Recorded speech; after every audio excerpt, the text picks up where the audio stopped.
2018 ka March 6 mangaphosisi ngangishova normally because more shova fanele uvuke ekseni ngekwazi ukushova ngabo 7 because we pick out emgaqweni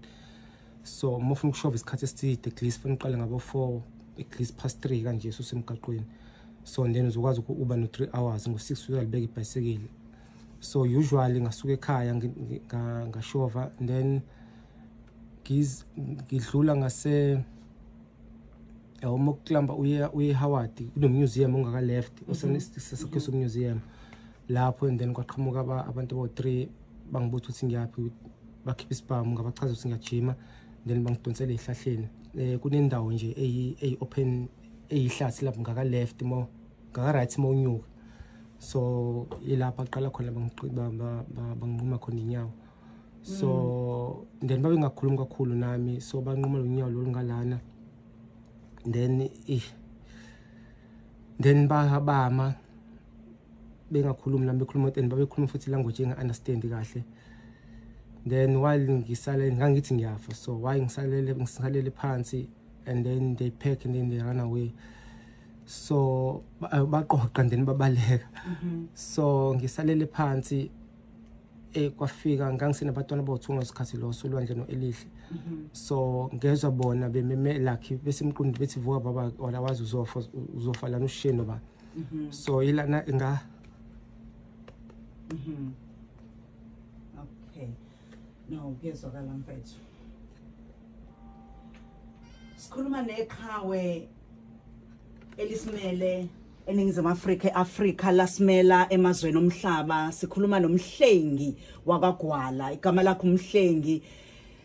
uNkulunkulu wethu uyayenza izinto zakhe umhlengi wethu uyayenza izinto zakhe ngesikhathi sakhe naye igama lakhe ngicabanga ukuthi ke uthe makalandele osephakamiseke iflag kwi-triathlon okuqala ngobhukudwa kugijinywe kushovwe kwenziwe zonke izinto kulabo abakhubazekile noma abaphila nokukhubazeka namhlanje sinaye la e-studio uzoqinisa wena usekhaya ukuthi kusangenzeka nakuwena akukho okungenzeke uNkulunkulu uzokhuluma nawe ukuthi noma ngabe singadlula ezimene ezihlukahlukene ezinye zisithatha zisibeke lapho ngenxa yesimo kepha bese sithatha leso simo sisebenzisa sidlula naso ngiyabheka nje ukuthi hey manje usuyabuya ke wavuka umuvuka kwenzeka konke ke wayesibhedlela yini le ethi engqondweni yakho hayi angiqale phansi impilo ngiyiphushe namhlanje ujatshulelwa umhlaba wonke so ukulimala kwami kwaba semhlabeni wonke so uma nangale ukuthi uma ngabe give up akangube ngilimaza imkhuleko nabantu abengibungaza kathi ngilimele and sports futhi isona isingisizile ukuthi ngikwazi ukushintsha impilo yami bengiphila because on the time ngangiweak ngangenza noma yini there's umunye umngane wami uMamsu ongisizayo naye ohlala eMandishkom so wangithatha ifike lodwa ngahlala emzini kababa wakhe so kanginotshwala everywhere in the corner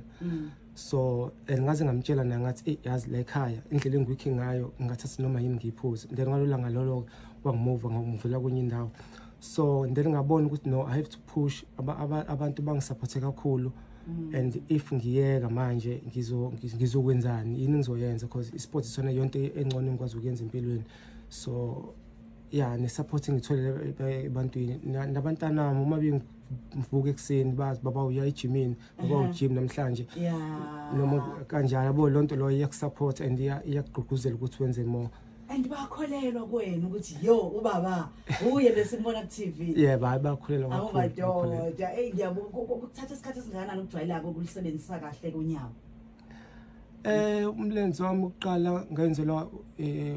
babuthi is company to Hope and Case eseMasgrave so bangenzela